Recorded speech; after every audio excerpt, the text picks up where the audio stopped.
Un día más y un muy lindo día, un martes 4 de febrero de 2020, temperatura ambiente 31 grados centígrados, una humedad de 55%, un viento de 16 kilómetros por hora, una temperatura que seguirá ascendiendo hasta cerca de los 35 grados. Usted me dirá, este no es un día para disfrutar. Sí, ¿cómo no va a ser un día para disfrutar? Como absolutamente todos los días, este también es un día precioso. Agarre la manguera, tírese un poquito de agua, agarre un balde, tíreselo encima. Busque estar liviano de ropas, hidrátese muy bien, no se exponga al sol demasiado tiempo. Ojo, porque las quemaduras solares en esta época del año son tremendos y sobre todo a esta hora. Tiene que esperar a que pasen las 4 de la tarde, pero el día está espectacular. Y para mí es muy particular porque hoy cumple un año mi quinto nieto, Fausto, así que después le vamos a pasar un temita que se lo vamos a dedicar a él. Así que mientras tanto y mientras usted disfruta de este excelente martes 4 de febrero del 2020, yo le doy los muy buenos días a Daniel de Abrantes. ¿Qué tal, Mario? Buenos días y buenos días a toda la audiencia. Muy bien, y también le voy a dar los buenos días a quien hace posible que esto llegue en forma técnicamente perfecta, nuestro operador Héctor Didío. Ahí está Héctor detrás del vidrio. También le tengo que mandar un saludo a Daniel Pérez, que hoy no pudo venir, pero que hace toda la postproducción y que le permite a quien quiera recuperar todos los reportajes, que hoy van a ser también varios, en el canal de YouTube La Brújula en la Luna. Así que un fuerte abrazo para Daniel Pérez. También le vamos a dar los muy buenos días a Radio Fénix de Corrientes 92.1 MHz y a su directora, la doctora Mónica Colunga. También allí en las alturas de la cordillera de los Andes, a más de 2.000 metros, allí en Uspallata, Mendoza, Radio La Paquita, FM 88.9. Y sus encargados, Gustavo Figini y Elvio Yadanza. Hoy, como siempre, usted puede hacer un llamado o puede mandar un WhatsApp. Pero es un día que viene tan cargado que va a ser difícil que nosotros podamos expresarlo, por eso no voy a dar los números, lo que no quiere decir que usted no lo pueda hacer y que nosotros, si encontramos el espacio, vamos a tratar de darlo a conocer, darlo al aire. Voy a reservar toda una cantidad enorme de saludos, de mensajes que hemos tenido a lo largo de los últimos días para dar los nombres, por lo menos, de quienes nos han enviado esos saludos la semana próxima. Son tantos que no podríamos darlos al aire sin sacrificar una parte importante del programa. Hoy vamos a tener a Héctor Polino, le vamos a preguntar por la escalada de precios, cómo sigue, y una cantidad de otros temas. También vamos a tener a la diputada Mónica Frade, con el proyecto de ley que ha presentado en la Cámara de Diputados de prevención de violencia en deportes de contacto físico, y también vamos a estar hablando con Viviana Sosa Giuliani, bióloga, militante ecologista, mujer de La Pampa, y con todos ellos vamos a tener una temática realmente muy interesante. Además vamos a estar hablando de Chile ya en poquitos minutos con Carlos Méndez, de manera que vamos a tener un programa absolutamente cargado. Pero mi deuda hoy, y mi primer deuda, y antes de empezar a meternos en cualquier otro tema, es pasar esto para mi nieto Fausto. ¿Le habrá gustado a tu nieto Camilo? Seguramente que es le encanta la música, le encanta bailar, así que si lo escuchó estará contento. Qué bueno, muy linda música, y bueno, muy alegre y muy para un niño que cumple un año. ¿Qué puede saber un niño que cumple un año, que es un año, si apenas ha vivido 365 días y está en pleno crecimiento? Pero de todas formas es hermoso que se pueda empezar a festejar ya, porque en definitiva todo es un canto a la vida y eso es lo que justifica absolutamente todo. El doctor Juan B. Justo decía que lo primero que hay que observar es el soporte físico-biológico en el cual se desarrolla la vida de los seres humanos. Y ese soporte físico-biológico muchas veces los seres humanos lo trituramos y lo hacemos añicos sin pensar que no tenemos otro lugar donde ir. Ayer empezamos con unas frases y hoy, antes de meternos en la temática del día, traje otra frase, una frase absolutamente famosa que pertenece al prólogo del libro El contrato social de Juan Jacobo Rousseau, en una introducción, un prólogo que le hace Mariano Moreno antes de 1810. Y dice así: Si los pueblos no se ilustran, si no se vulgarizan sus derechos, si cada hombre no conoce lo que vale, lo que puede y lo que se le debe, nuevas ilusiones sucederán a las antiguas, y después de vacilar algún tiempo, entre mil incertidumbres, será tal vez nuestra suerte mudar de tiranos sin destruir la tiranía. Es un concepto tan extraordinario que merecería un seminario, pero lo dejamos por el momento allí. Para la reflexión. Para la reflexión, lo dijo el gran Mariano Moreno, el gran jefe, designado como secretario el 25 de mayo de 1810, y el que realmente funda este proyecto de nación que somos, entre ese mayo y diciembre. Poquito tiempo después él va a ser destituido de la Junta y después los ingleses lo van a asesinar, como corresponde a un imperio, cuando alguien se excede de lo que debería ser, lo que ellos entendían era simplemente un distanciamiento de Fernando VII y de España para poder ellos introducir sus mercancías, hacer pie a través de sus comerciantes e iniciar una recolonización, ya no por vía política, sino por vía económica. Dicho esto, Daniel, hoy los titulares de todos los diarios están atrapados por el fallecimiento del juez Claudio Bonadío. Así es, un juez polémico del Fuero Federal. Un juez que realmente levantó polvareda porque iba adelante con todas las causas, o con buena parte de las causas que afectaban al kirchnerismo. El kirchnerismo, lógicamente, lo trató absolutamente de todo. Creo que puede ser que haya tenido muchos excesos el juez, y puede ser que eso también le haya dado pie al kirchnerismo para decir que todo,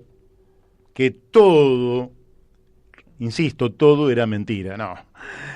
Muchachos, amigos míos, kirchneristas, con los cuales tengo realmente, por los cuales siento un afecto y lo siento mis amigos, no nos mintamos entre nosotros.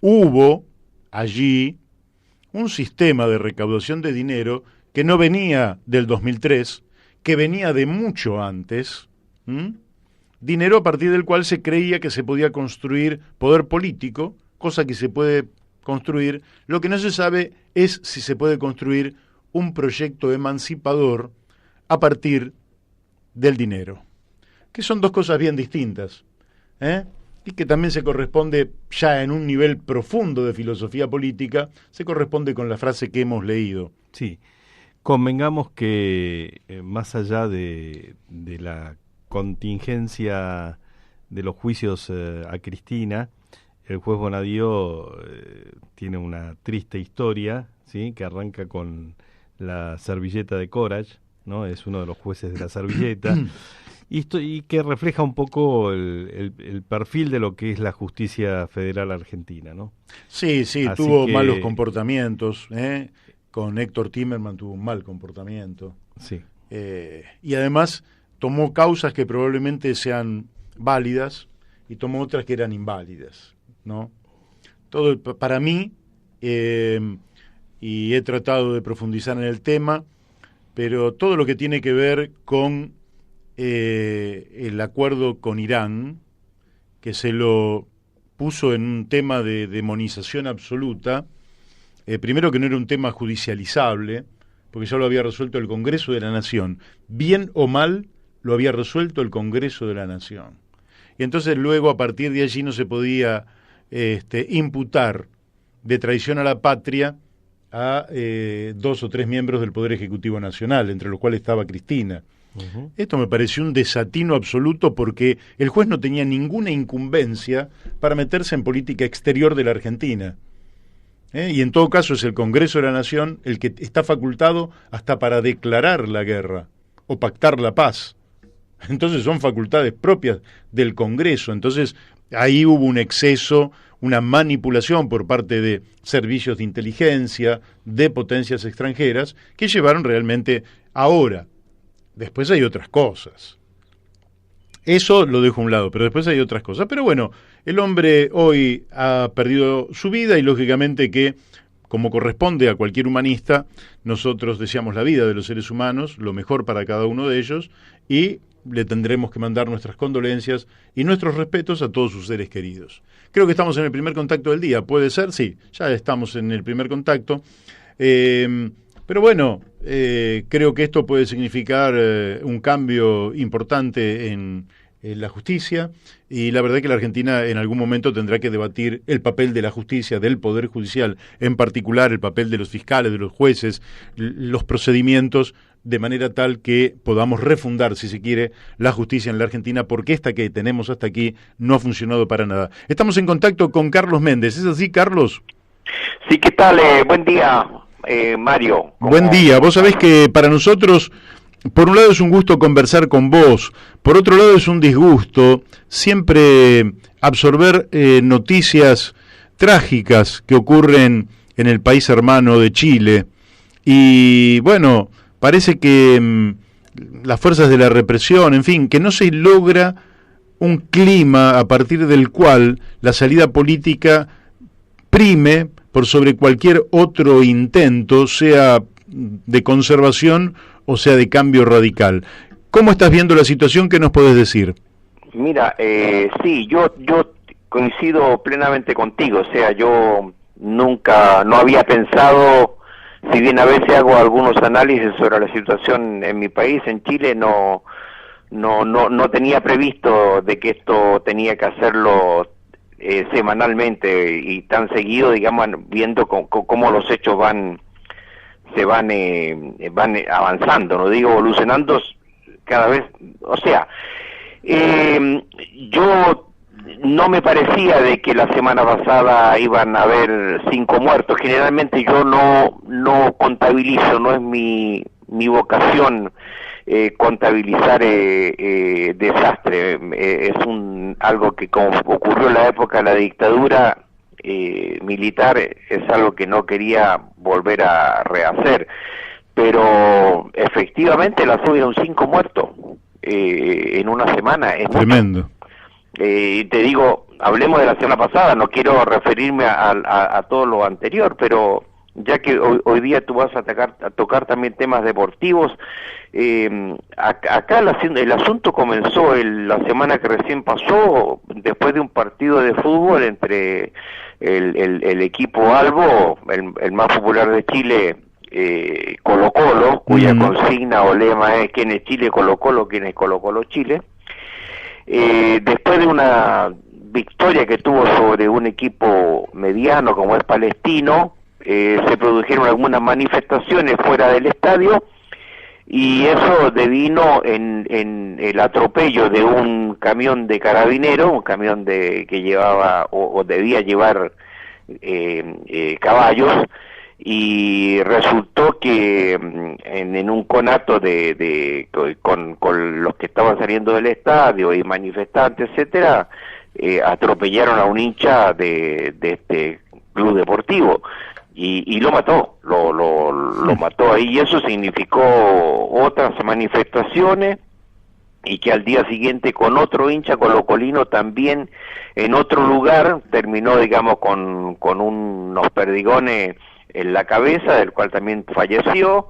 Se produjeron después algunos actos vandálicos en algunos supermercados.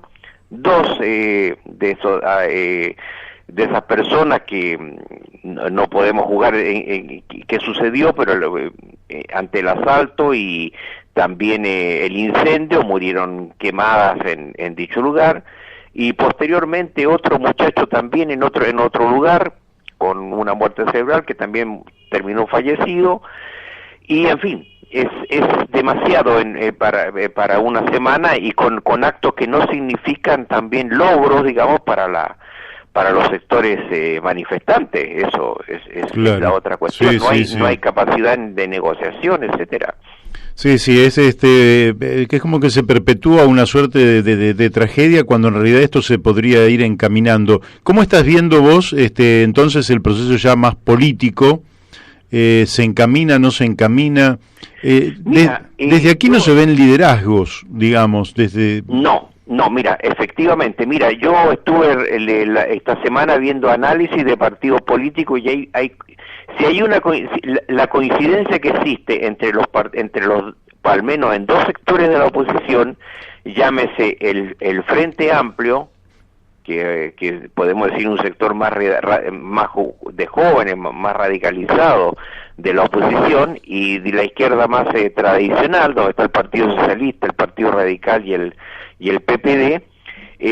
La coincidencia de ello en cuanto a los análisis es que no tienen respuesta, no tienen perspectiva, no tienen proyecto para una nueva constitución, para un nuevo gobierno, para un nuevo proyecto económico, social. Eso coinciden, o sea, eso es hasta cierto punto como una autocrítica que se plantean, y eso es bastante grave, porque eso también los sectores sociales, los movimientos sociales también detectan que no hay, tampoco se ve de que está emergiendo desde los movimientos sociales una vanguardia política que encabece, que se transforme en una alternativa política para esta situación. Tampoco está dentro del movimiento social. Entonces si antes nosotros comenzamos estos análisis hablando de un vacío de poder, no hay tampoco una respuesta de vacío, de que ese vacío sea como alternativo hay una alternativa para completar, llenar, insuflar dicho vacío. Ahora, ¿qué ha ocurrido en Chile? Da la impresión de que nadie tenía previsto esta situación, y es como que nadie había pensado que un día todo podía cambiar y que había que estar preparado para ese día, porque... Bueno, viste, el paraguas uno lo tiene que tener, lo tiene ahí, digamos, pero el día que hay tormenta saca el paraguas. Sí, bueno, pero mira, acá parece que como que en Chile no lloviera, ¿no es cierto? Mira, eso yo creo que para mí, viste, yo más viejo, yo creo que esto es una crisis teórica de la izquierda de los años 60, 70, o sea, yo creo que lo dije en alguna oportunidad, que la izquierda gobernante en Chile, ya en el exilio, no hizo un análisis, un estudio a fondo de lo que fue el fracaso del gobierno de Allende, de la Unidad Popular, en el cual ellos estaban comprometidos, y que por lo tanto haber construido una nueva alternativa. O sea, dichos partidos que estuvieron en el gobierno, tanto de Lagos como de la Bachelet, en los últimos gobiernos de Bachelet, incluyendo no solamente el Partido Socialista, Radical, que estuvieron con el gobierno de Allende, sino que además el Partido Comunista, ellos, digamos, asumieron el neoliberalismo como parte de su proyecto socioeconómico, y sobre eso no hay alternativa. Y por otro lado, lo que tú manejas mejor que yo, la crisis, digamos, del socialismo real, la caída, digamos, del proyecto del socialismo real, de la Unión Soviética, sí, y todos sus aliados, ha significado, digamos, que la izquierda no tiene una propuesta, un proyecto alternativo, incluso incluyendo a la socialdemocracia. La socialdemocracia se ha alineado al modelo neoliberal, al menos en Chile. Claro. Es una situación que no... Ahora sí se está estudiando, ahora se está esto que estamos comentando ahora nosotros, ahora se comenta a viva voz. Antes quienes lo planteábamos recibía muchos epítetos, digamos, porque nosotros planteábamos esta situación que no nos parecía que era alternativa al modelo capitalista, hablemos que es la cuestión de fondo. Sí. Sí, bueno, nosotros estamos, pero dentro de unos meses vamos a dar a conocer algunas ideas para cambiar el paradigma, pero lo vamos a hacer humildemente desde aquí, desde la Argentina, y para abrir un debate humilde también entre los argentinos. Muy valioso, eso es muy valioso, Mario. Sí, porque me parece que los paradigmas con los cuales se hacía política hace 60 años atrás han cambiado rotundamente, qué sé yo, por ejemplo, en la Argentina todavía conceptos del desarrollismo, que quizás se podrían discutir en aquel momento, un extractivismo de petróleo con el cual financiar el desarrollo nacional, etcétera, etcétera, sin contemplar otras variables. Todo eso ya está absolutamente caduco y ya no se puede pensar tampoco en el desarrollo de las fuerzas productivas en forma igual a la que pensábamos hace 60 años. Pero eso dejémoslo para otro momento. No, la última preguntita... Yo te agrego, te quiero agregar a eso de que muchos durante estos años estuvimos distraídos, o tal vez digamos en una forma ocultando esta situación de fondo que tú estás señalando, nada más que digamos en reclamos, denuncias y denuncia tras denuncia, pero ninguna propuesta. Eso es algo que la izquierda en Chile también adoleció de esa de tener una propuesta y proyecto hacia los movimientos sociales. Claro, porque además digamos, yo soy socialista y muchos creen que el socialismo es el estatismo, y yo me he cansado de decir, no muchachos, el estatismo no es el socialismo. Claro. Es más, en algunos casos... Perdona, y agrego, ni el populismo tampoco. Tampoco. Entonces, en algunos, esta confusión, digamos, ha llevado a que, por ejemplo, se haga un mal uso del Estado, ¿verdad? Sin plan, sin objetivos, sin conceptos administrativos, sin conceptos de eficiencia en torno a los objetivos, etcétera, que ha llevado a verdaderas deformaciones. Pero lo último que te tengo que preguntar, porque ya estamos hablando en un minutito con Héctor Polino, te quería preguntar lo siguiente. ¿Cómo estás viendo ahora el proceso que deviene en las próximas elecciones? Bueno, mira, brevemente. Febrero, como lo dije la semana pasada, es el mes de vacaciones en Chile. Marzo va a venir bastante alterado con el comienzo de las clases, los estudiantes. 8 de marzo, Día Internacional de la Mujer, y ahí ya se espera una situación en las calles. Y podemos también agregar que estamos más o menos, estamos a 100 días desde que comenzó el estallido social, el 18 de octubre, y estamos alrededor también de 100 días del plebiscito que va a ser el domingo 26 de abril. Ahora, las cifras, digamos, que yo di la semana pasada en relación a la Constitución misma, sí, hay un aumento de 6 puntos, del 66 al 72%, es una cifra que entregaron ayer lunes, de aprobar una nueva Constitución, y el rechazo disminuiría del 25 al 22. Y en cuanto a una asamblea constituyente 100% ciudadana, aumentaría del 47 al 50%. Y el factor mixto disminuiría del 45 al 42. O sea, hay bastante, se sigue, creo que eso va a continuar. La cuestión es de que ojalá, es de esperar, digamos, de que haya menos actos de violencia, y cómo parar a Carabineros también es otra situación que no se sabe cómo el poder de Carabineros se someta al poder civil. Qué desafío para la próxima administración. Carlos, te estamos mandando un fuerte abrazo y la seguimos la semana que viene. Un abrazo, Mario, muchas gracias. Bueno, gracias. Hemos hablado con Carlos Méndez y como siempre, la verdad es que 5 muertos. La verdad es que es una verdadera tragedia. Acá nos llegan mensajes de WhatsApp y uy, Enrique Méndez, que me ha llenado, pero básicamente no sé, quiere que en algo coincide en todo, menos en cómo es posible que los lavadores en el poder de 2015 al 2019, con todos los mecanismos institucionales, judiciales o extrajudiciales a nivel nacional e internacional, caso de los centenarios lavadores como el HBC, cuyos ex abogados integraron la UFI, con todo ese poder no encontraron $1, no pudieron demostrar un delito, y no quiere decir que no hayan existido. Pero mira, Enrique, eso merece, eso que vos decís, yo te lo puedo contestar, Enrique. pero no tengo tiempo en el programa de hoy.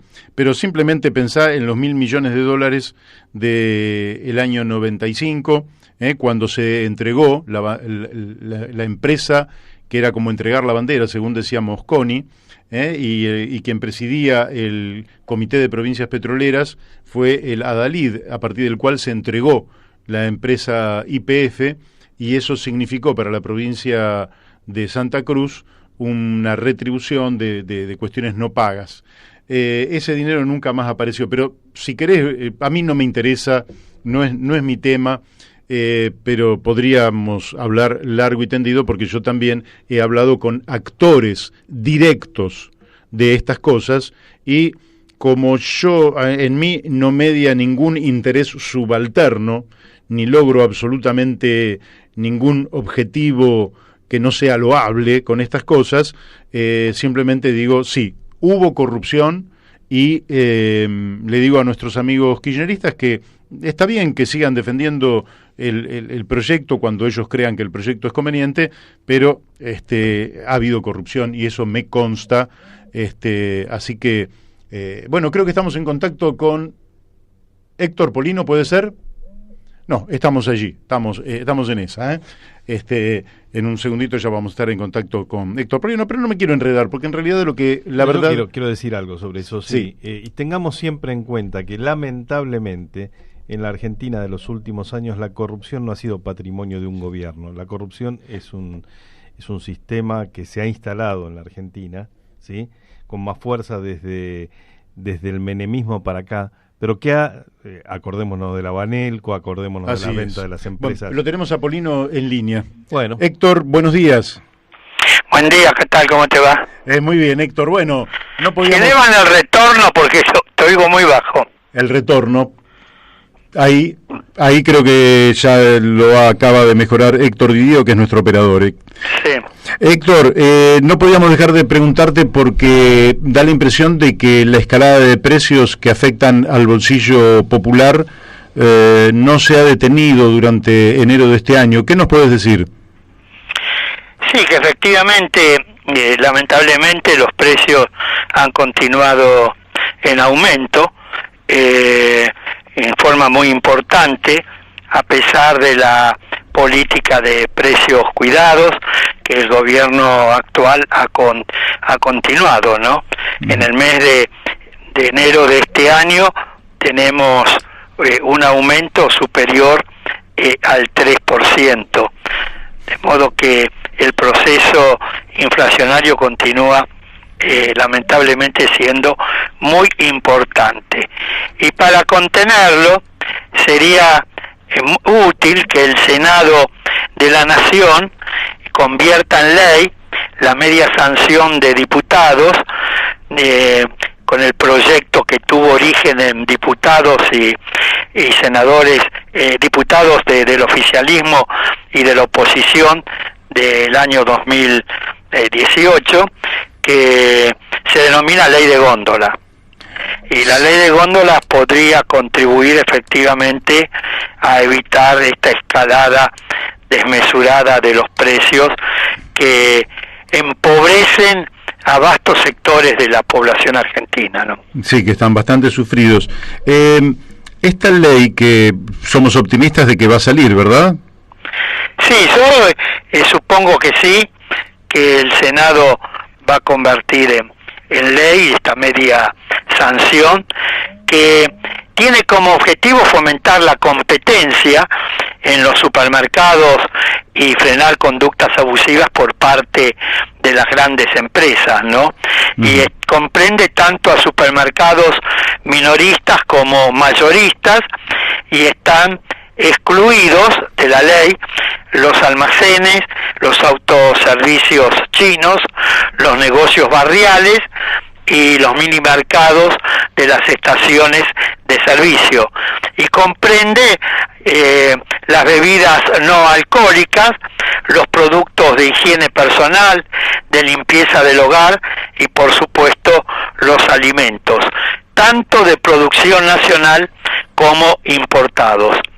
De modo que sería interesante que esta media sanción se convierta en ley, porque además establece que un producto no podrá superar el 30% del espacio disponible que comparte con otros productos de similares características y distintas marcas.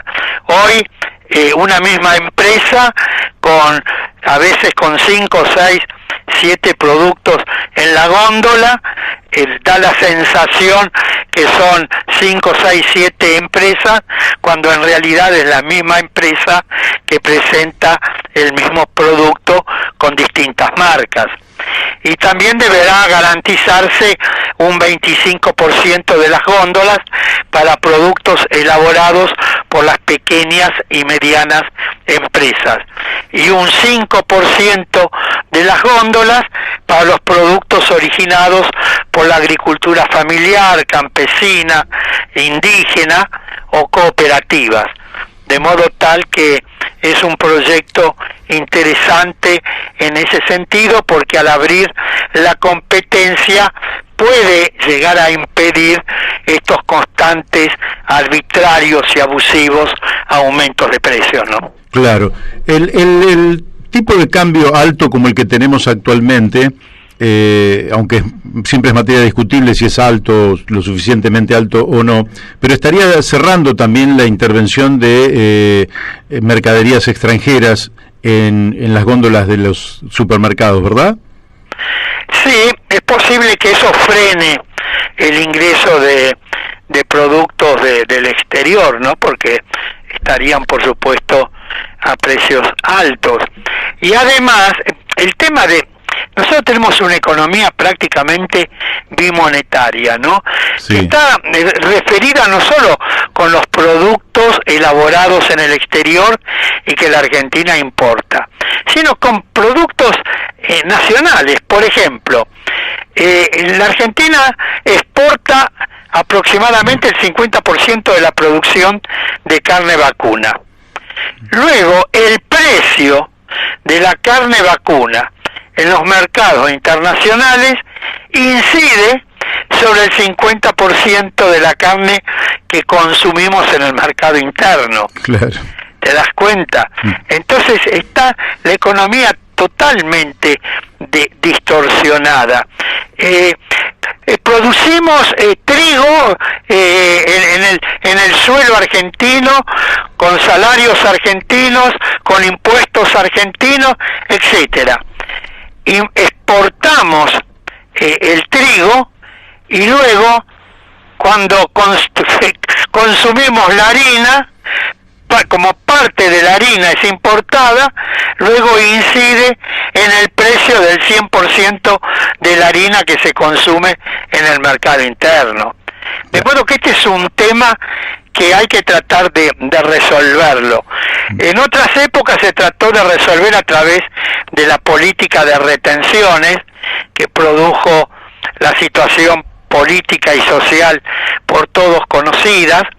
Habría que encontrarle la vuelta. Hay algunas propuestas que establecen que aquellos productos que se elaboran en la Argentina, que se producen en la Argentina, con mano de obra argentina, con material argentino, con impuestos argentinos, se establezca que un porcentaje de ese producto que se va a consumir en el mercado interno esté en relación a los costos de producción en el mercado interno, y que quede libre la venta de la parte que se exporta al exterior.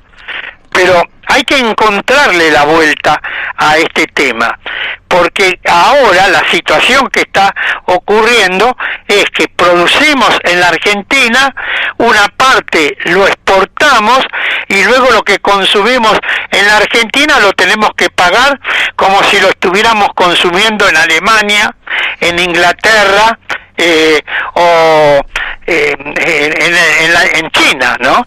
Sí, claro, un abuso y un absurdo, por otro lado. Exactamente, este es un tema que va a tener que encarar, que va a tener que discutir seriamente el Congreso Nacional, ¿no?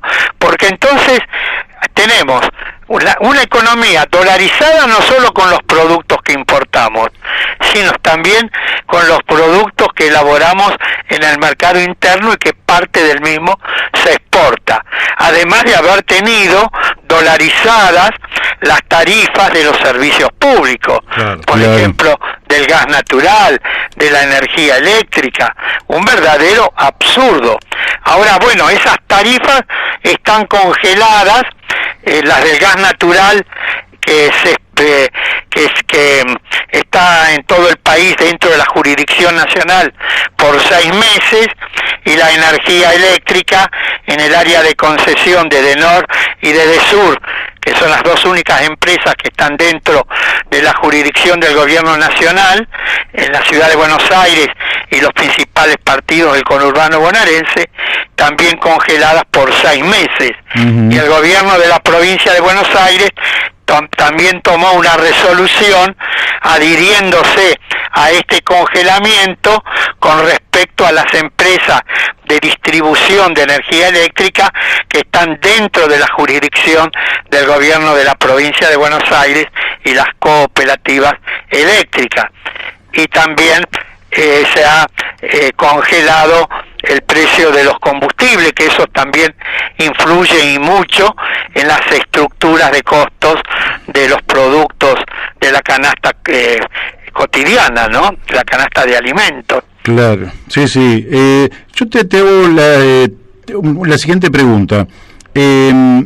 Los consumidores, ¿por qué no tienen acceso, digamos, a una aplicación que podrían observar en Internet? Ignoro si existe, vos me lo dirás, donde yo pueda organizar la compra de mis 20 artículos, definiendo que 4 los compro en un supermercado, 4 en otro lado, conforme los precios. Es decir, una aplicación que me compare la totalidad de los precios en los distintos lugares para que yo pueda optar libremente a qué lugar ir, y terminar con esta confusión enorme de los precios con el 70% de descuento en la segunda unidad, etcétera.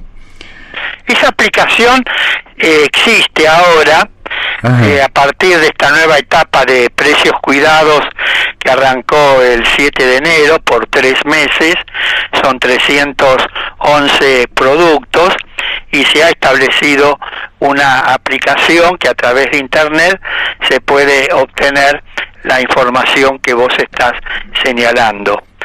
Esa aplicación es importante para un sector de los consumidores, fundamentalmente los jóvenes, que tienen acceso a esas nuevas tecnologías. Hay un sector de la población, sobre todo los jubilados, sobre todo las personas de mucha edad, que lamentablemente no es tan práctico, no tienen acceso a esa aplicación. Pero bueno, se ha establecido en esta nueva etapa de precios cuidados.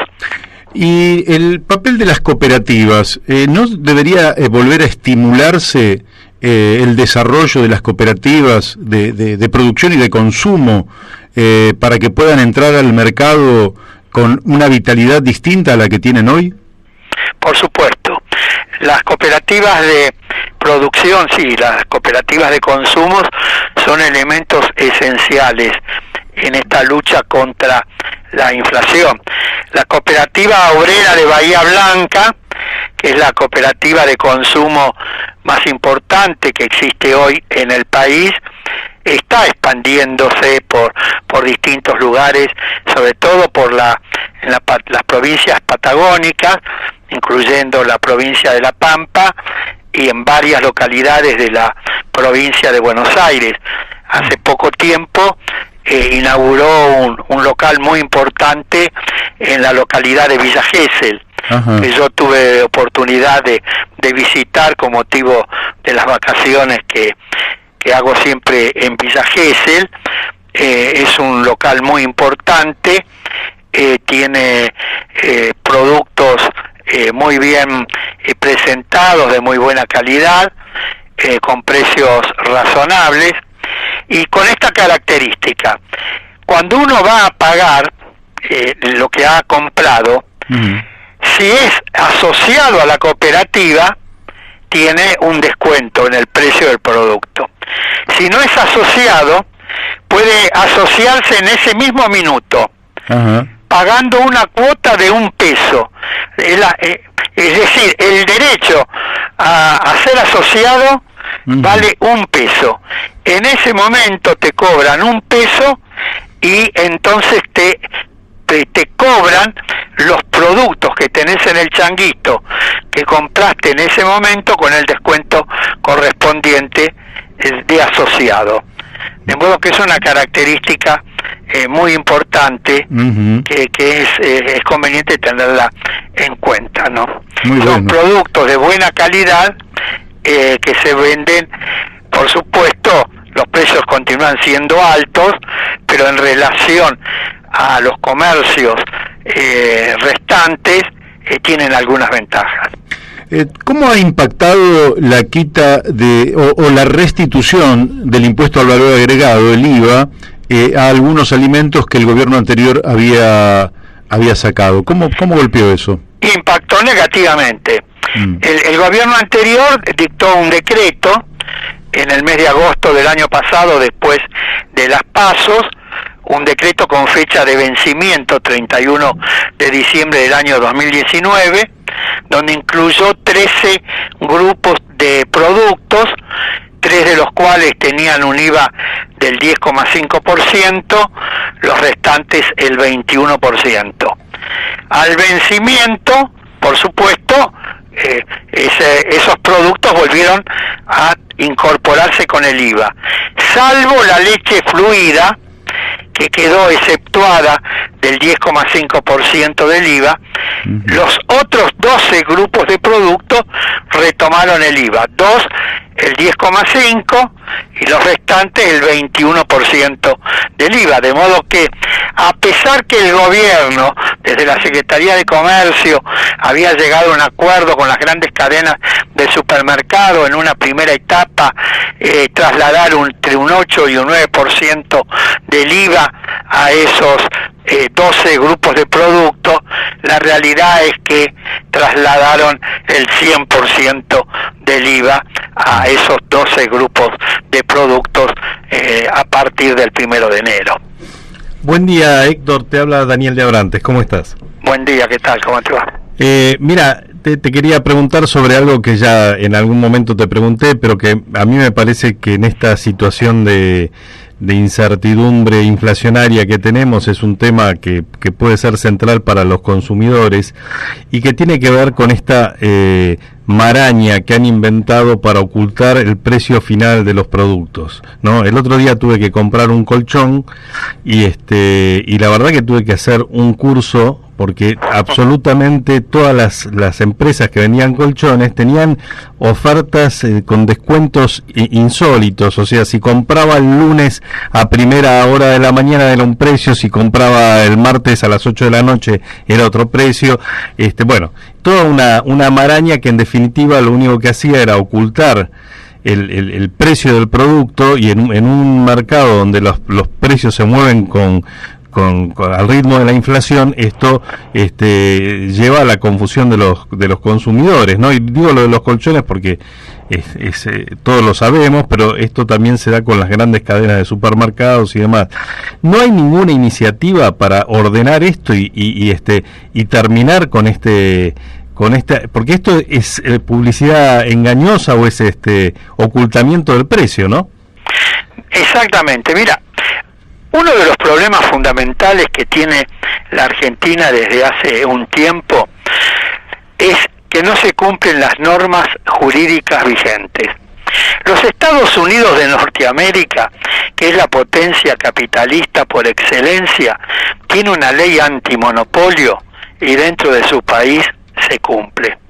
En la Argentina tenemos la ley de defensa del consumidor, que es la ley 24240, tenemos la ley de defensa de la competencia, tenemos la ley que aprobó el Congreso en el año 2015, que se denomina Observatorio de Precios.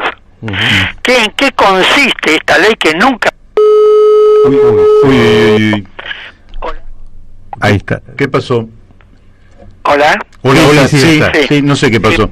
La ley que se denomina Observatorio de Precios, que aprobó el Congreso en el mes de diciembre del año 2015, dice que funcionarios del Ministerio de Economía. Ay. ¿Podemos volverlo a llamar? Bueno, Se nos cortó la comunicación. Bueno, otra ya volveremos a también retomarla. otro de los dramas que tenemos los argentinos, ¿no? La mala calidad de las comunicaciones telefónicas en general, ¿no? Sí, de bueno, internet. me llegan muchos comentarios. Bueno, de todas maneras, acá lo importante es seguir.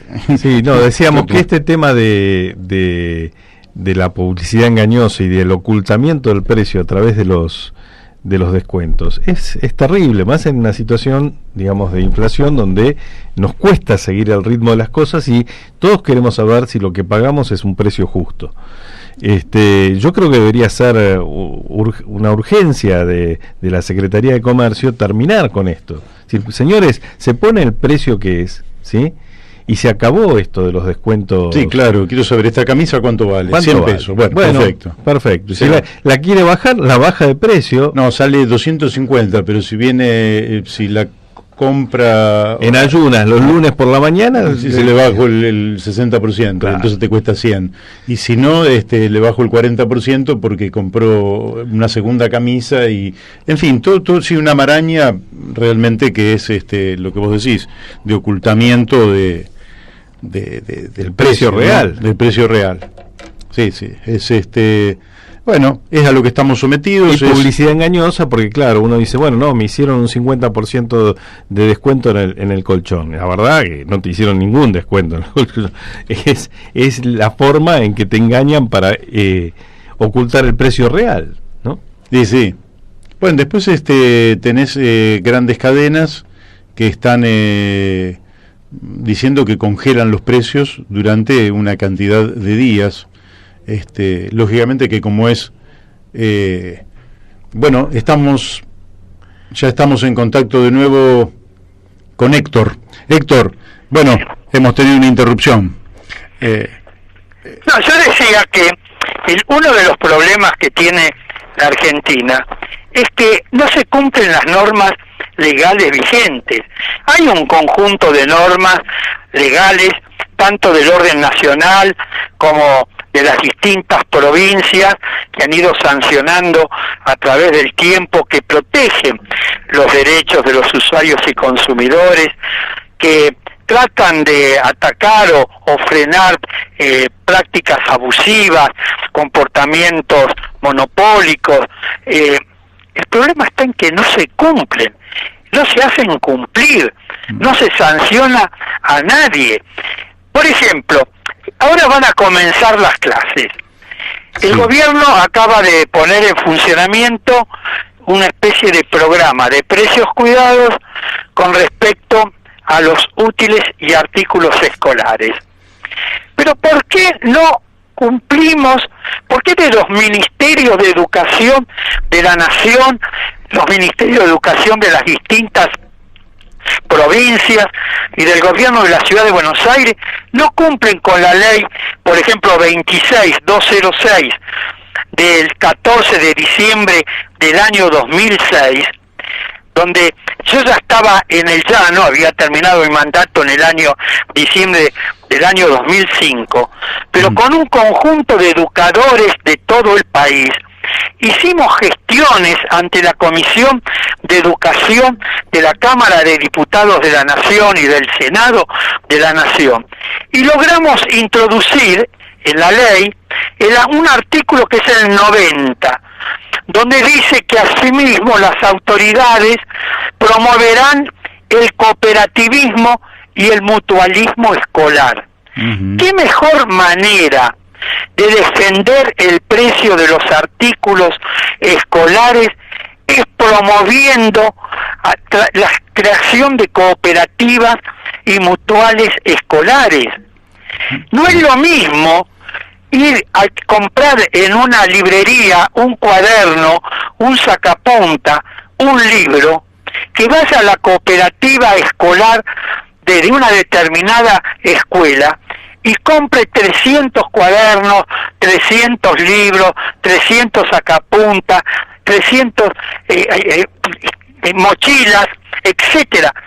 Se defiende en primer lugar el precio de esos productos, pero como las cooperativas escolares están formadas por los propios alumnos de las escuelas primarias, orientados y conducidos por la autoridad educativa de la escuela, se contribuye a formar a la niñez y a la juventud argentina en la práctica de nuevos valores, de nuevos comportamientos auténticamente humanistas, solidarios, participativos, democráticos, etcétera. Y no se cumple. Entonces sacan ahora el programa de precios cuidados de útiles y artículos escolares que se van a vender en los supermercados, en las librerías, etcétera. Está bien, me parece bien, eso puede contribuir a abaratar el precio, pero ¿por qué desde los ministerios de educación no se pone de una buena vez en marcha esta ley que del año 2006 ya tiene 14 años de antigüedad y se promueve el cooperativismo y el mutualismo escolar en las escuelas de todo el país? Ese es el problema que hoy tenemos en la Argentina. No cumplimos las normas legales vigentes. Héctor, y entonces contribuimos además a formar a la niñez y a la juventud argentina en la práctica de nuevos valores, de nuevos comportamientos auténticamente democráticos, participativos, solidarios, etcétera. Sí, sí. Ese es el tema fundamental de la Argentina desde hace varias décadas a esta parte. Sí, sí. La verdad es que esto daría un cierre extraordinario porque esta propuesta realmente es brillante y me parece que la deberían tomar y nosotros trataremos de promoverla. Pero yo te quiero ¿Sabés cuándo se constituyó la primera cooperativa escolar en el país? En el año 1962, en la Escuela Superior de Comercio Joaquín B. González de la provincia de Córdoba, en La Falda, hace 58 años. Y la profesora Gómez Uría, que aún vive, fue la promotora de esa escuela, de esa cooperativa escolar en esa escuela. Y desde entonces en el interior del país hay muchas cooperativas escolares, sobre todo en las provincias de Entre Ríos, Córdoba, Chaco, Santa Fe, etcétera. Pero es interesante que se promueva en todo el país. Y de esa manera vamos a lograr esos dos grandes objetivos: contribuir al abaratamiento de los precios y al mismo tiempo formar a la juventud en la práctica de nuevos valores. Sí, la última que te pregunto, Héctor, es que mucha gente en los últimos tiempos, para poder evidentemente sobrevivir, ha utilizado la tarjeta de crédito y ha tenido tasas de interés abismales. Este gobierno ha dado señales de querer bajar esa tasa de interés. ¿Cómo está golpeando esto? ¿Cómo está afectando a las familias populares que están endeudadas? Muchísimo. ¿Te imaginas una tasa de interés del orden promedio del 50%? ¿Cómo incide en el bolsillo de la gente? Sí, sí, se la transforma impagable. Totalmente. Cuando un trabajador está en relación de dependencia y muchas veces el empleador, por distintas razones, le paga el sueldo en 2 cuotas o hay atrasos, no se le reconoce luego una tasa de interés para compensar ese atraso en el pago de ese salario. Sí. Bueno, sin embargo, no hay tutía cuando ese trabajador va tiene que pagar la cuota por el endeudamiento que ha contraído, ¿no? Así y ahí tiene que intervenir el Estado fijando tasas de intereses razonables, equitativas, y evitar estos abusos que se cometen permanentemente. Tenemos que volver a ser un país normal. No es posible que la Argentina haya consolidado el tercer lugar en el mundo por el proceso inflacionario que vive, solamente superado por 2 países. Sí. ¿Y qué hacen los países europeos, los países nórdicos? Que vos fuiste 5 años atrás y compraste un determinado producto y vas ahora y pagás el mismo precio. Sí. En la Argentina fuiste 5 horas antes y vas 5 horas después y pagás un precio diferente. En el mismo barrio, el mismo producto, la misma marca, la misma categoría, con 2 precios distintos. No puede ser esto. Este desbarajuste se produjo como consecuencia de políticas erráticas que se aplicaron por distintos gobiernos a lo largo de décadas. Está bien, esto no se resuelve de la noche a la mañana, de un día para otro, pero tenemos que comenzar a tomar políticas que conduzcan a que el país en un periodo de tiempo razonable vuelva a ser un país normal.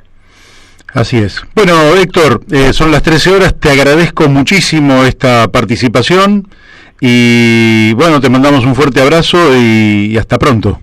Que sigas muy bien, suerte, hasta pronto. Gracias. Bueno, hemos hablado con Héctor Polino, que realmente es un lujo para nosotros porque aparte es una persona a la que conocemos desde hace muchísimos años y un consecuente defensor de los intereses populares, ¿no?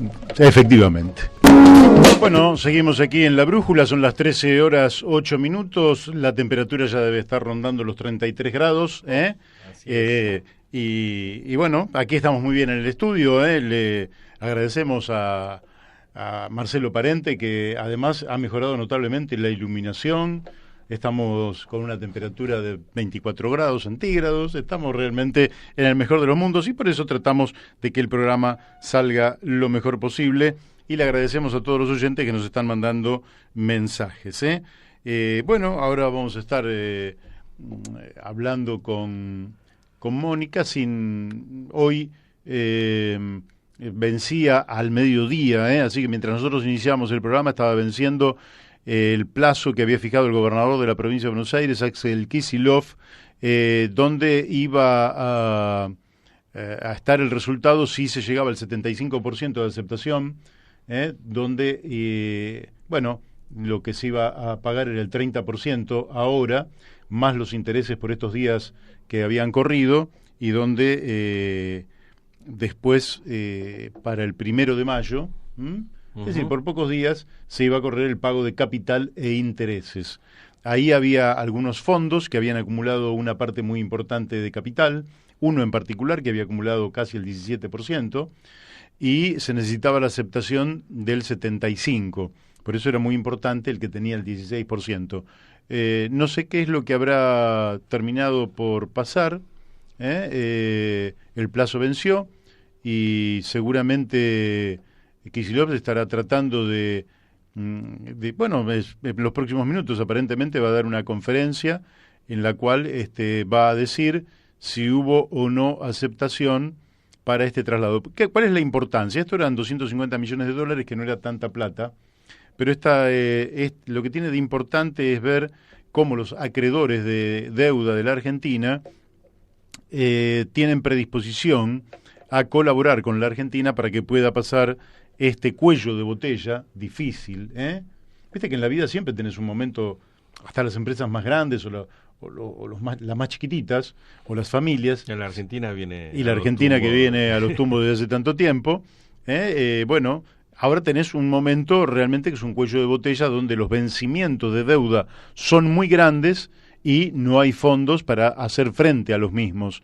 Entonces, y originalmente Axel Kicillof había planteado, creo que todo el corrimiento hacia el 1 de mayo del 2020, tampoco es el fin del mundo, son apenas unos meses más adelante. No había aceptación al respecto, se tomó una nueva fecha, se impuso que se les iba a dar entonces el 30% más los intereses a esta fecha, y si había aceptación iba a lógicamente el resto, el 70% restante, se iba a pagar el 1 de mayo. Así que bueno, creo que es un dato sumamente importante. Veremos si lo podemos relevar antes de que termine nuestro programa a las 14 horas. Veremos. De todas formas, creo que es un tema sumamente importante. Y bueno, pasamos al segundo tema mientras intentamos comunicarnos por otra vía. Bueno, seguimos aquí en La Brújula y ya estamos en contacto con la diputada nacional, doctora Mónica Frade. Buenas tardes, Mónica.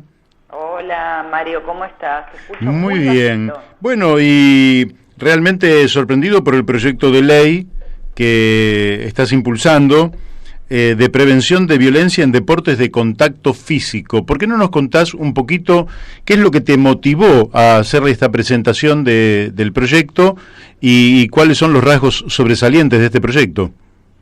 Bueno, Mario, en realidad quedé conmovida, como la mayoría de todos en la sociedad, por el episodio de este chico Fernando Báez, a manos de patadas salvajes propinadas por un grupo de rugby. En realidad venía siguiendo el tema de hechos de violencia que se vienen sucediendo, y es un tema que estaba ahí el día que ocurre esto. Todo lo que envolvió el hecho me conmovió bastante, así que en realidad lo primero que hice es ponerme a hablar con médicos deportólogos, con rugbyers, con psicólogos, y en realidad arribé a algunas conclusiones que me parecía que tenían que ser recogidas en algún proyecto de ley. Si bien es cierto que la violencia atraviesa toda la sociedad y que el rugby per se no es violento, pero sí me parecía que había algunas falencias que rodeaban al rugby que eran necesarios tratarlas. Y el proyecto entonces tiene 3 pilares. Uno, por supuesto, que es la capacitación en tema de discriminación, en derechos humanos en el sentido amplio, en temas de violencia, para que sean obligatoriamente capacitados todos los años. Un segundo pilar tiene que ver con el antidoping obligatorio. Sabes que es bastante frecuente, y no quiero hablar solo del rugby, por eso es un proyecto un poco más abarcativo, que tiene que ver con lucha libre, con boxeo, digamos, con disciplinas que digamos en las que la violencia física y el contacto físico de estas características está presente y es el eje. El tema del antidoping obligatorio me parece que es sustancial, por eso uno de los artículos es la modificación de uno de los artículos de la ley antidoping para que no sea azaroso, sino que sea obligatorio en las pretemporadas, que son las épocas del año donde en general hay más consumos de anabólicos y de otras sustancias lícitas e ilícitas. Y un tercer pilar es la obligatoriedad de someterse a controles psíquicos. Es decir, los rugby tienen un estrictísimo control físico todos los años, y no se entiende por qué no tienen psíquico, teniendo en cuenta todos estos elementos y este contexto que estamos planteando. De modo que, digamos, esto también me pareció importante. Pero lo que también me parece importante destacar es, vos sabés que se ha hablado mucho estos días de los bautismos, las bienvenidas que le dan cuando acceden a categorías superiores. Y la verdad que me conmovió mucho hablar con rugbyers, me conmovió muchísimo, porque hicieron como catarsis, y en realidad cada uno me contó la experiencia que había tenido en esos bautismos, y te digo que te corre frío por la espalda. Y en esto, a mí me llamó mucho la atención estos días que ni los directores técnicos ni las autoridades de clubes admitan que conocen esto o que vieron esto. Cuando lo ven, lo conocen y les consta. Por lo tanto, en la ley contiene también algo que sé que va a traer polémica, y es una responsabilidad directa de aquellos que, teniendo obligación de controlar en los ámbitos deportivos, no controlan esto. Porque en general los controles se hacen muy laxos, y me parece que ahí hay un nivel de responsabilidad o de encubrimiento de ciertas situaciones que realmente son episodios. Mira, No entendía por qué se producía eso en el ámbito del rugby, en un país donde habíamos eliminado el servicio militar obligatorio por las bailadas que le hacían a los chicos que terminaron con la muerte de Carrasco. Entonces, a mí me parece que todo esto tiene que ponerse a consideración y la sociedad lo tiene que discutir, y con esto no es que vamos a terminar con la violencia en la sociedad, pero son bolsones son bolsones que deben ser revisados y controlados por el Estado. Sí, estoy totalmente de acuerdo. Daniel de Abrantes te va a hacer una consulta. ¿Qué tal, Mónica? ¿Cómo estás? Hola, Daniel, ¿cómo estás? Bien. Mira, aprovecho para consultarte por un tema que vinculado a este lamentable hecho, ¿no? A este crimen.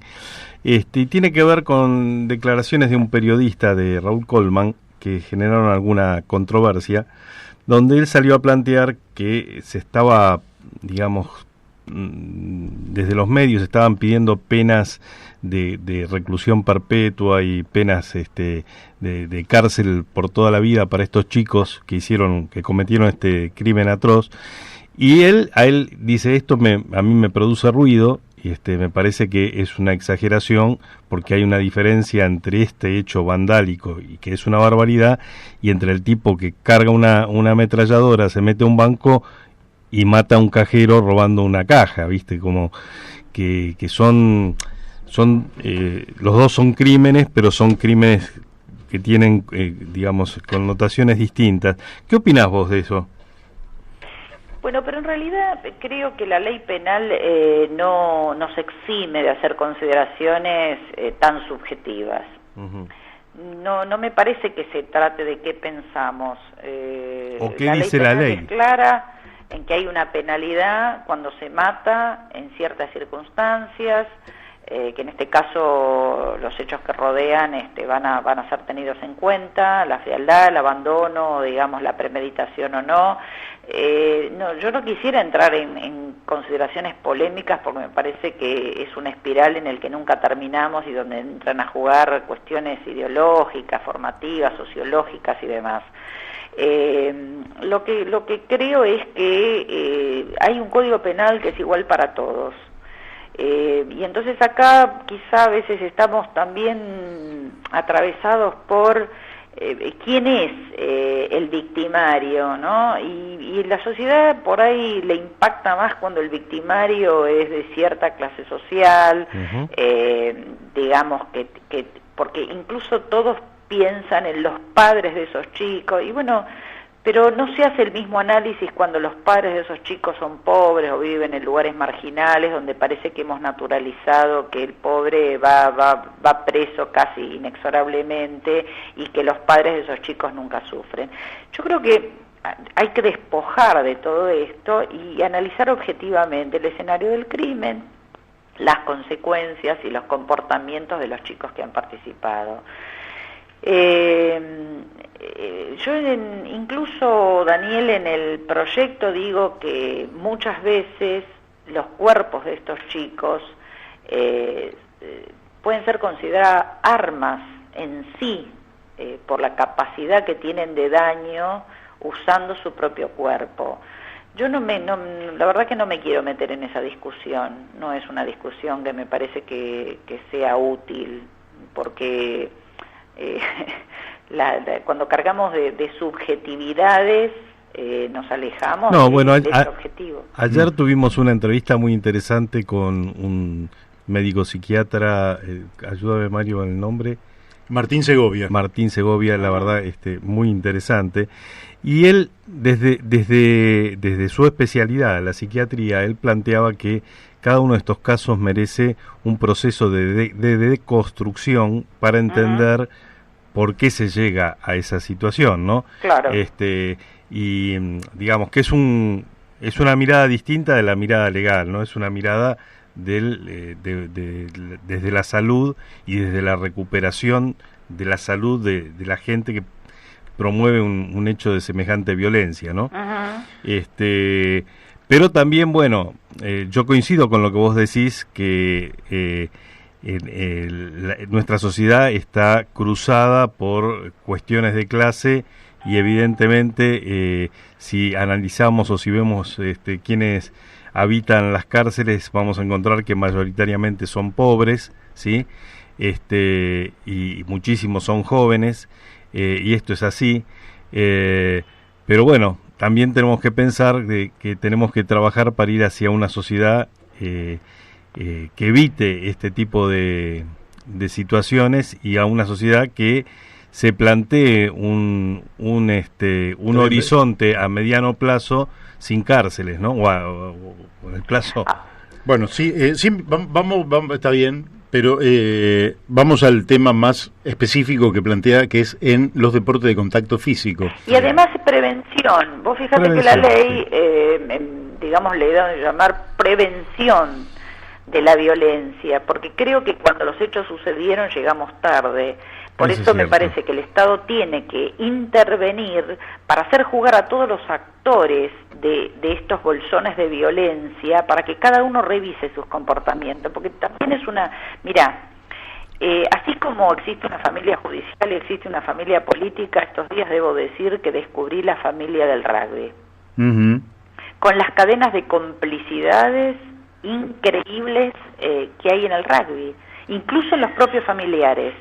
Porque, a ver, ¿cómo admitir cómo los papás de los jugadores de rugby, cómo pueden admitir en silencio la existencia de bautismos? Entonces, lo que digo es, todos en esta sociedad tenemos que trabajar para prevenir la violencia. Y por supuesto que estos chicos no los ha hecho así el rugby. Creo que ahí hay que revisar familias, escuelas, ámbitos, en fin, no es tan lineal la cuestión, ni creo que una ley vaya a resolver todo. Lo que creo es que el Estado tiene que prevenir y hacer jugar a los actores, y tratar de que culturalmente entendamos que no podemos cubrir la violencia. Hemos avanzado un montón en el tema de violencia de género, pero sabés que yo desde hace mucho tiempo vengo planteando, es como que agotamos toda nuestra preocupación en la violencia de género y no abordamos la violencia. Y me parece que ahí todos nos tenemos que cargar la mochila y participar activamente en la prevención. Por eso los controles psicológicos, por eso también el antidoping, porque digamos el consumo de anabólicos o de sustancias lícitas o ilícitas generan también una incidencia, y esto no lo digo yo, sino que digamos traté de escuchar las voces entendidas en este tema, y sí, tiene una incidencia directa en los comportamientos, en la ira, en la agresión. Entonces yo creo que están comprometidos acá muchas aristas, muchos temas. Como fuera esto tiene por propósito la prevención, o sea que tratemos de llegar tarde lo menos posible. Claro. Mónica, yo te voy a decir, el rugby sí es violento. No sé quién te dijo que no era violento. No, bueno, a ver, yo te voy a decir la frase con la que un rugby consultado arranca. Me dijo: Moni, nosotros estamos capacitados para dañar. Bueno, por eso, el rugby es como decir que el boxeo no es violento. Bueno, quiero ser quiero tratar de que nadie se sienta estigmatizado. No, son deportes violentos. Incluso el tema es tan interesante que la verdad que podríamos hablar horas, pero yo vi cuando Emil Griffith, en un ring, por la falta de intervención adecuada de un árbitro, mató a Benny Kid Pared, un boxeador cubano, que lo llevaron naturalmente con ya las 10 de última y falleció en el camino entre el ring y el hospital donde lo iban a atender por la cantidad enorme de trompadas que había recibido. Tengo la impresión de que así como alguien tiene que aprender a usar un arma, que realmente un arma es para matar, un arma de fuego es para matar, y hasta un puñal puede serlo, me parece que todo el que practica deporte, que en términos generales, si querés algún día charlamos mucho más, pero yo iba a jugar al fútbol aquí en el Gran Buenos Aires y terminábamos muchas veces mal. El tema son los límites, me parece a mí, y me parece Bueno. que lo que no funcionó en el caso de los rugbyers es el límite por parte de 10 tipos que terminaron pegándole a uno hasta matarlo, ¿no? Así es. Bueno, mira, yo nunca entiendo, voy a hacer público mi interrogante, no entiendo por qué en un cuadrilátero 2 personas se pueden pactar que se van a pegar incluso hasta la muerte, y cuando bajan del cuadrilátero eso es delito. Entonces, hay cosas con las que, si vos me decís, creo que no deberían permitir. Incluso hace poco en lucha libre, también en un campeonato mundial hubo un muerto. Me parece que estas disciplinas que históricamente en sociedades menos violentas cumplían otro tipo de función más deportiva, hoy en estos contextos de violencia creciente como que adoptan otras formas, y me parece que hay que ponerles otra mirada y hay que generar la discusión y no hacerse el tonto, porque la verdad que yo en esto del rugby lo que he visto todo este tiempo que estuve trabajando en el tema es mucha gente que se hace la tonta, la que no sabe nada y sabe todo.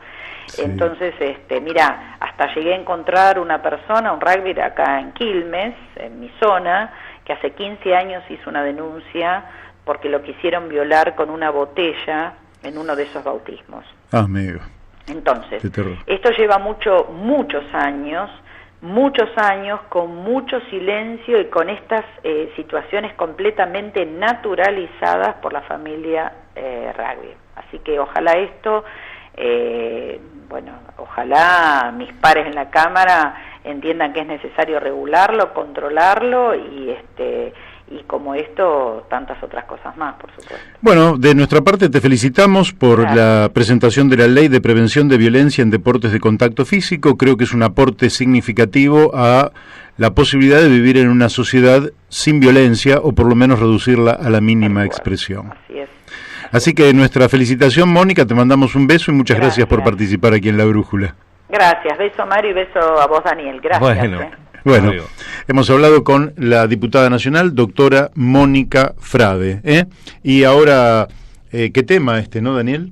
¿Qué tema? Sí, y ahora vamos a hablar... doloroso. Vamos a hablar con Viviana Sosa Giuliani, en cuanto nos podamos contactar, ya vamos a estar hablando con ella.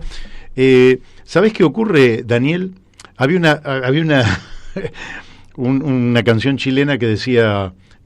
criticaba la televisión, ¿no? Y entonces terminaba diciendo que en definitiva todos terminan mirando la televisión, y el tipo terminaba diciendo yo también. Entonces yo miro boxeo. Yo quiero una sociedad no violenta y miro boxeo y miro esto que se hace en los octógonos, ¿viste? Que son yo a veces digo, ¿cómo puedo estar mirando esto? Yo no lo miro. Bueno, pero yo me pregunto, y sin embargo, y te digo que por momentos digo, no, yo no tengo que mirar esto porque esto es sanguinario, Daniel. En algún momento los tipos están en sangre, todo el suelo manchado de sangre, ellos bañados en sangre, y la pelea continúa. Es decir, que en el fútbol vos tenés un pequeño corte y en un terreno que es una estancia, ¿no? Una cancha de fútbol son 105 metros por 70, una gotita de sangre tuya difícilmente afecta a nadie. Sí. Pero acá son dos tipos que están enredados en lucha, ensangrentados, bañados en sangre, y la lucha continúa. También estamos inmersos en una cultura de banalización de la violencia, ¿no? A través de los grandes medios de comunicación, de los juegos de redes, y la violencia en la pantalla parecería que es gratuita, ¿sí? Que se vende por toneladas, y eso banaliza algo que debería mirarse desde otro lugar, ¿no? Bueno, es un tema, yo creo que me parece magnífico lo que hace Mónica, que es introducir el debate sobre un tema, porque, por ejemplo, yo escuché muchas veces decir, no, el rugby no es violento. El rugby es violento. Yo practiqué muy poquitito y es violento. De hecho, esos choques, y cuando vos ves la contextura de estos tipos, vos decís, no es para cualquiera. No es que entre un flacucho ahí y la pasa fácil. Es muy difícil. Cuando vos ves a los All Blacks hacer esa presentación, ¿no? No la hacen para decir feliz Navidad. La hacen para generar terror en el adversario. Es decir, vamos a una pelea a fondo. Y si no hubiera árbitros, eso terminaría con muerte todos los partidos. Entonces, A mí me parece que el tema quizás sea, por lo menos tener claro cuáles son los límites. Me parece que lo que está muy bueno es el debate. ¿Puede ser que estemos en contacto ya? No, faltaría un... Mira, qué bueno que vamos a tener esta entrevista, porque ayer justamente tuve una conversación sobre estos temas, acerca de una iniciativa para implementar procesos de agricultura alternativa en los perímetros de digamos de sanidad que se implementan o que la ley prevé alrededor de las ciudades, ¿no? Ajá. Donde está prohibido la fumigación y demás. Bueno, ahora sí creo vamos a charlar. Vamos a charlarlo, ¿eh? Estamos, creo que en contacto con Viviana Sosa Giuliani, bióloga, militante ecologista. Viviana, ¿estás allí? Hola, ¿qué tal? Buenos mediodías. Bueno, muchas gracias por atendernos en este horario donde generalmente estamos almorzando, ¿verdad? Sí, pero bueno. Bueno, y es la excepción. Para nosotros no va a ser la última vez que te vamos a llamar, y nos interesa el perfil de tu lucha y de tus investigaciones. Pero lo primero que te quiero preguntar es, el Foro Social Mundial de Porto Alegre planteó en su momento que otro mundo era posible, porque se hablaba de el mundo unipolar y que había una sola posibilidad. Acá parece que el monocultivo de soja nos ha llevado, o el monocultivo en general, nos ha llevado a la idea de que hay una sola posibilidad para la región pampeana. ¿Qué nos podés decir vos como desde una mirada alternativa? Bueno, desde una mirada alternativa y desde una mirada de la República Argentina, de cómo se están moviendo los productores argentinos. No son los más, digamos, pero la minoría que está utilizando todo lo que no es transgénico no le está haciendo mal. De hecho, hace unos años atrás propusimos utilizar semillas no transgénicas, ¿sí? En muchos ámbitos, en muchas provincias, y algunos, sembraron no transgénicos, y hoy realmente son ejemplos Bien. a seguir en un montón de cosas. ¿Quién dijo que una semilla transgénica y que el paquete biotecnológico, que de bio no tiene nada, le va a dar más rinde? Puede ser, pero envenena más gente.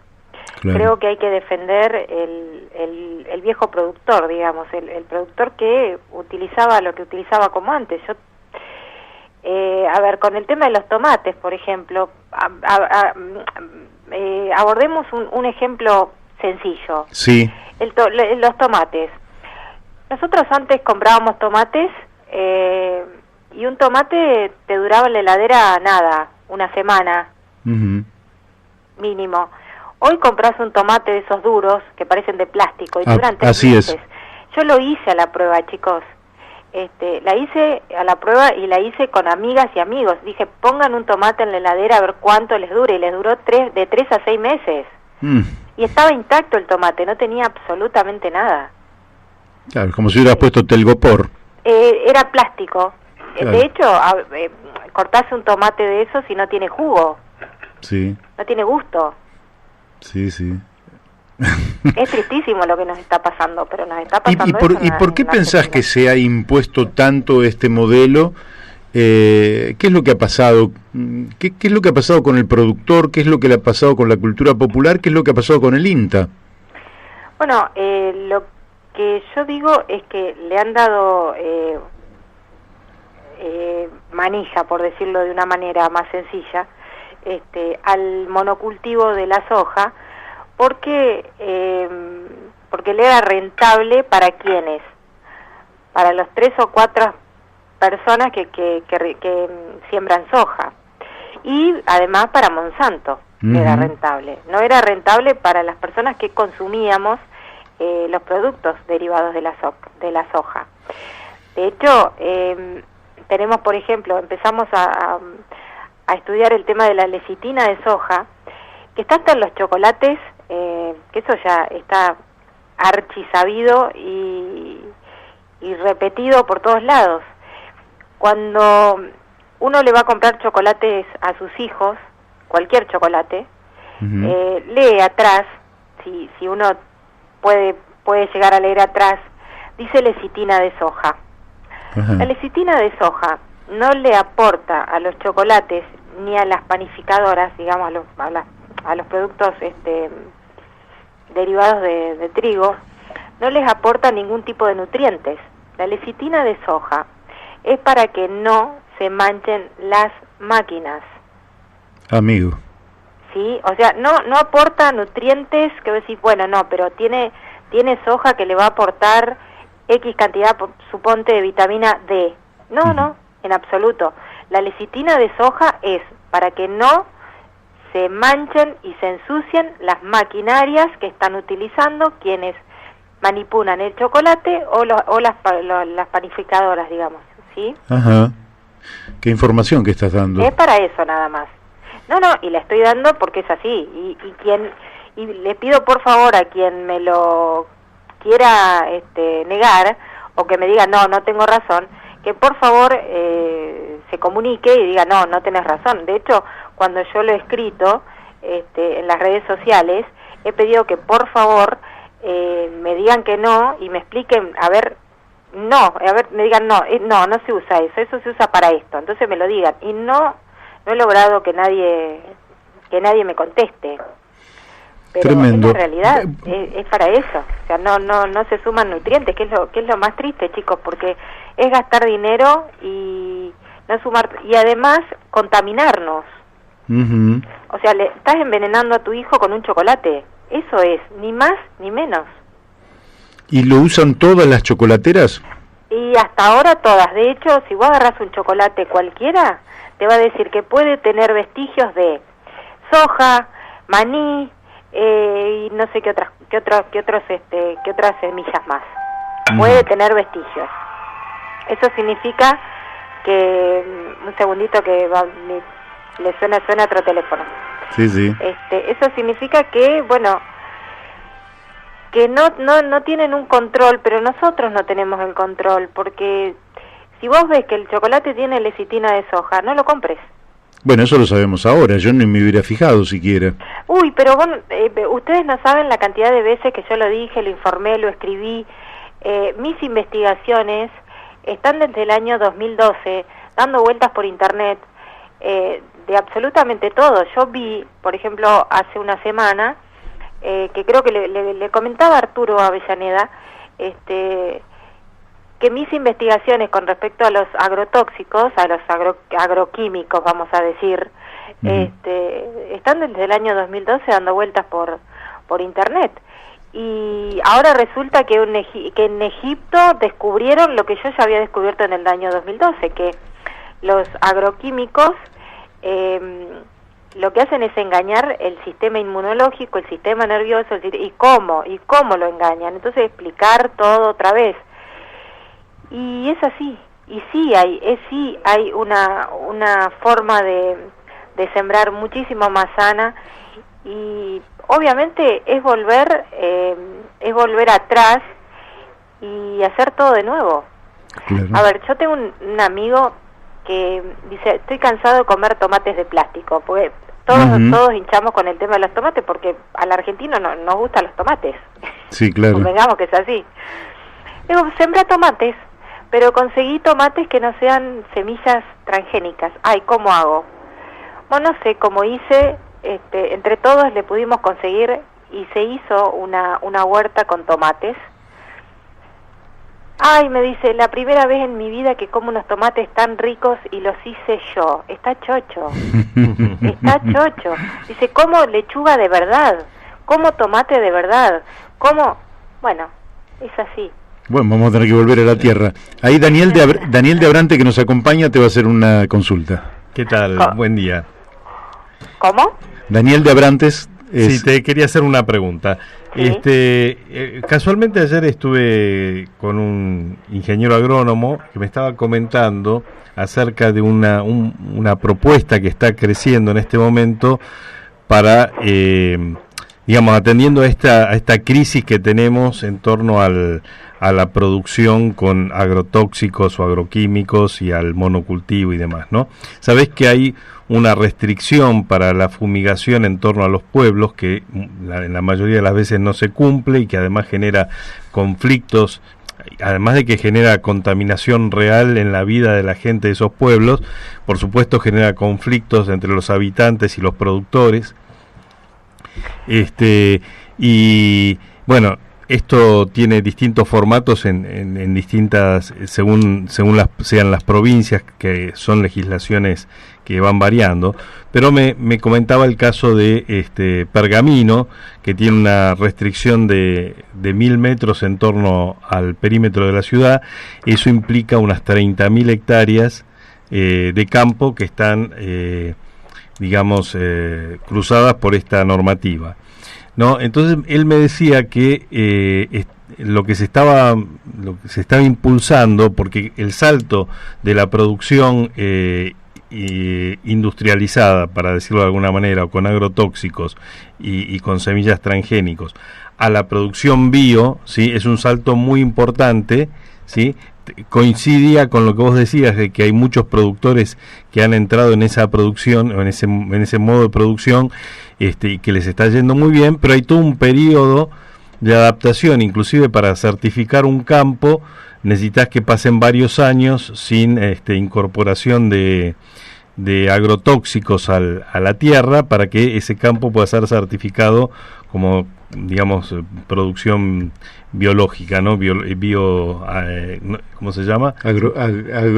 Biocertificada, ¿no?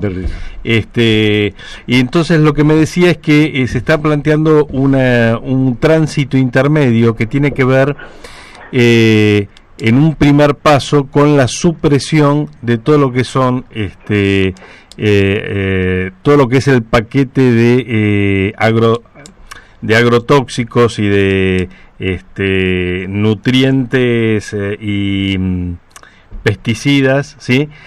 Pero utilizando en una primera etapa semillas transgénicas, para ir en una segunda etapa, después de 4 o 5 años, a una producción bio. ¿Vos qué conocés de este proyecto?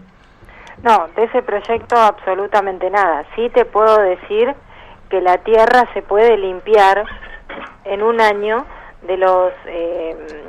pero no te certifican las certificadoras. ¿Cómo? Las certificadoras internacionales no te certifican un campo para, digamos, en condiciones de vender un producto con certificado bio en el mercado internacional con un año de...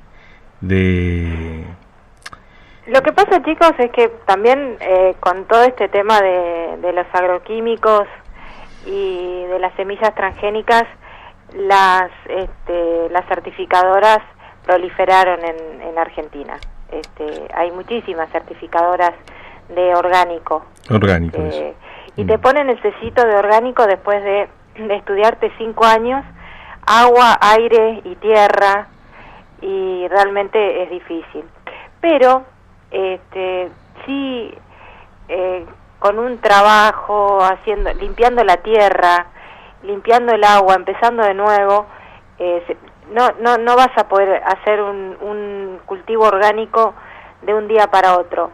Pero yo hice una prueba acá en mi casa, y la hice a propósito, digo, bueno, a ver cuánto tarda, y en un año, está bien, no tuve una aplicación importante, pero el ensayo no salió mal.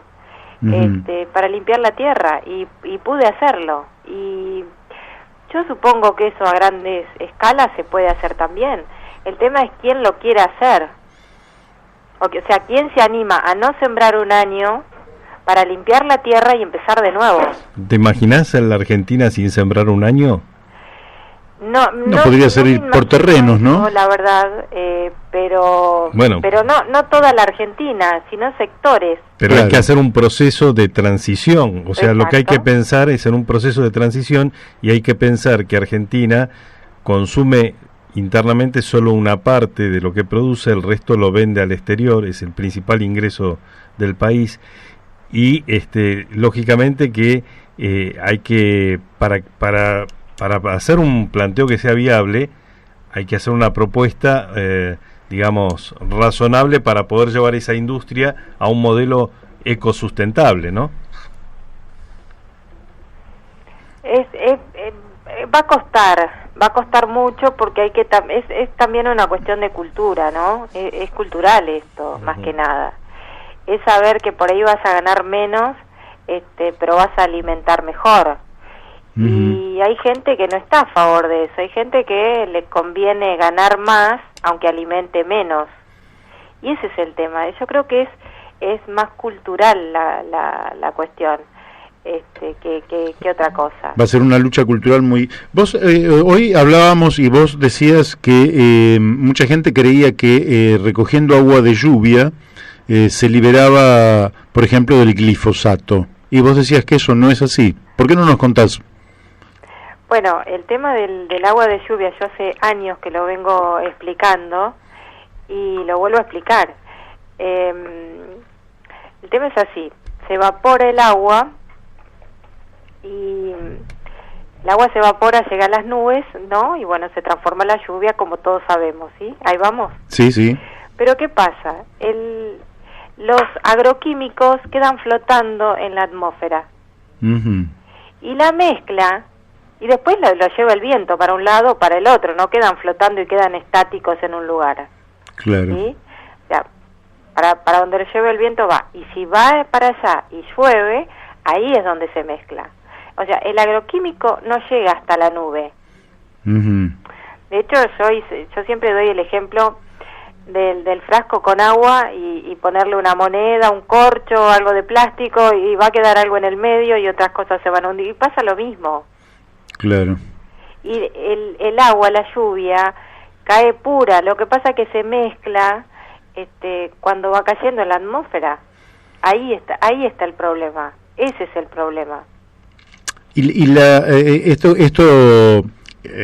lógicamente que causa un perjuicio porque está contaminando no solo la tierra, sino que además la atmósfera y el aire que nosotros respiramos. ¿Seguro? ¿Qué está pasando con las fumigaciones, de lo cual se habla tanto, y la verdad es que no sé si se avanza o no se avanza?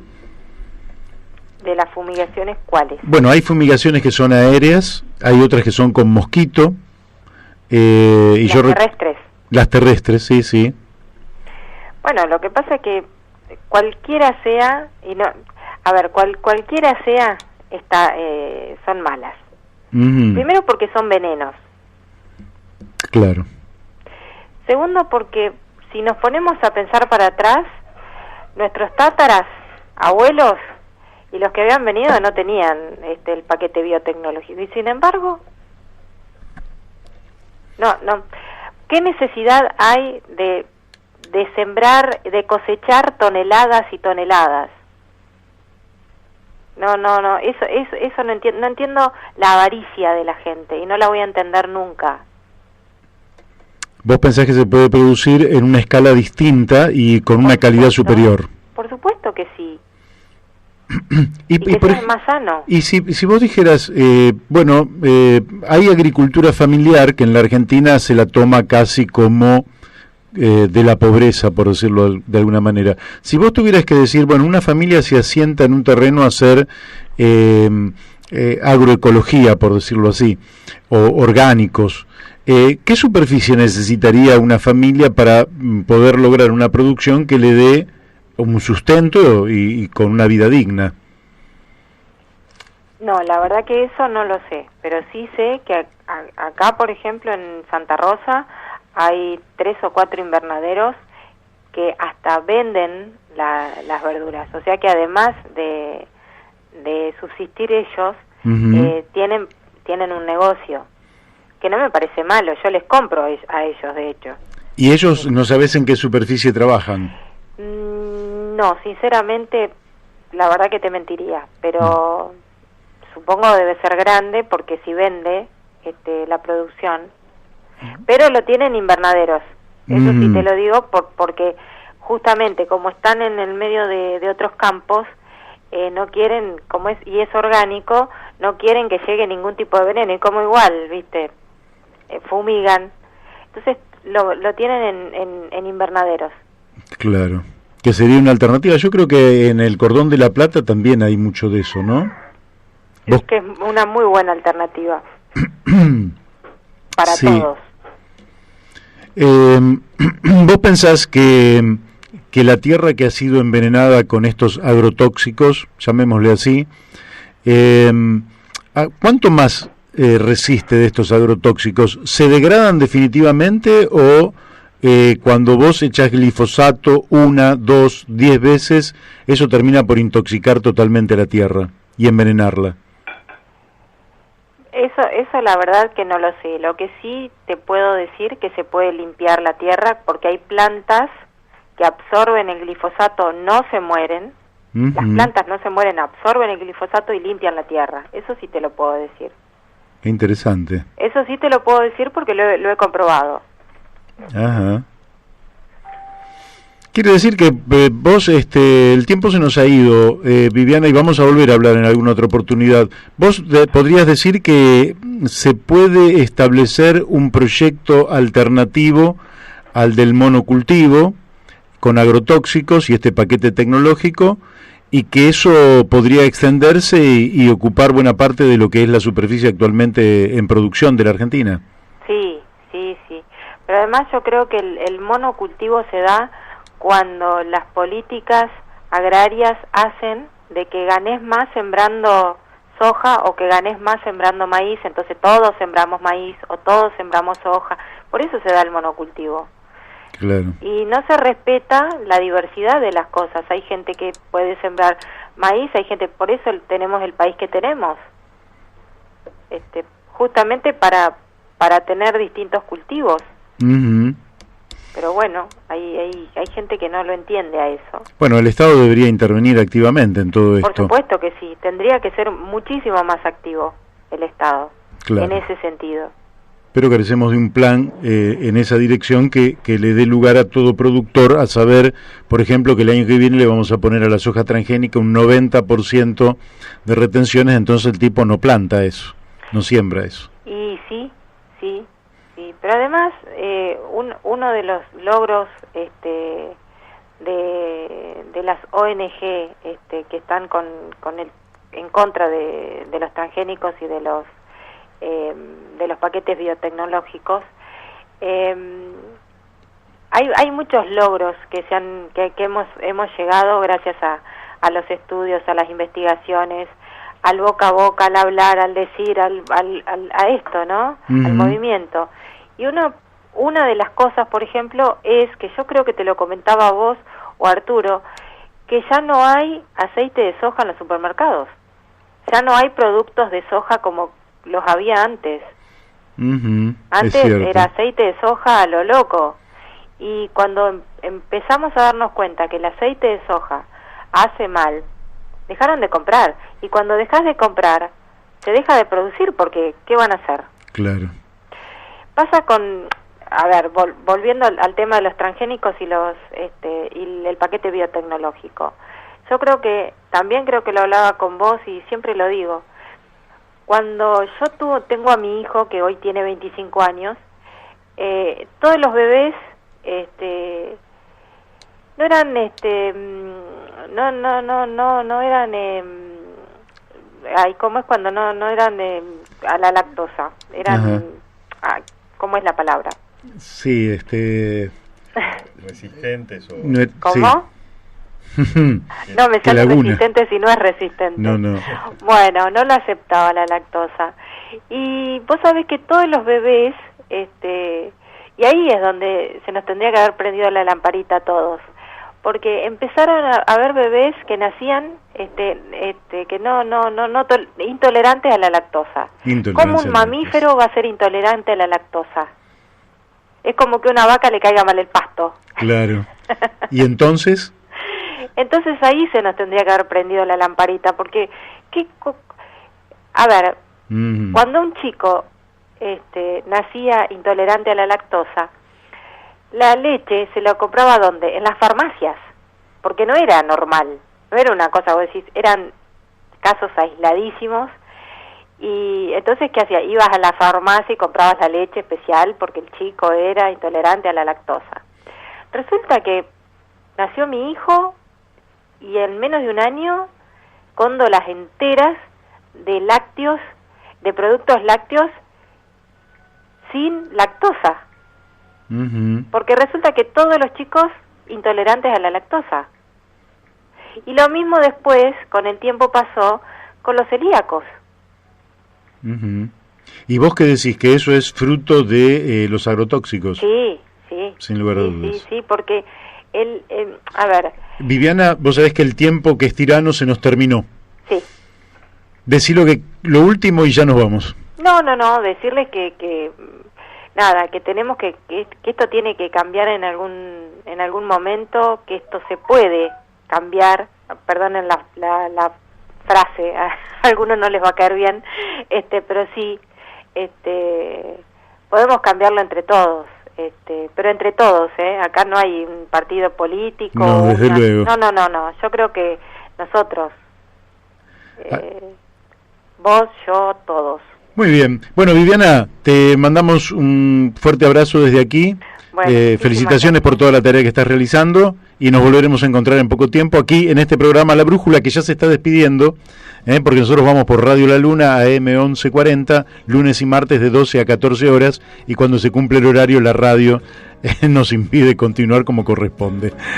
Bueno, muchísimas gracias. Hasta siempre, Viviana. Hasta siempre. Chao. Y con todos los oyentes nos encontramos el lunes de la semana que viene, que vamos a tener temas muy interesantes.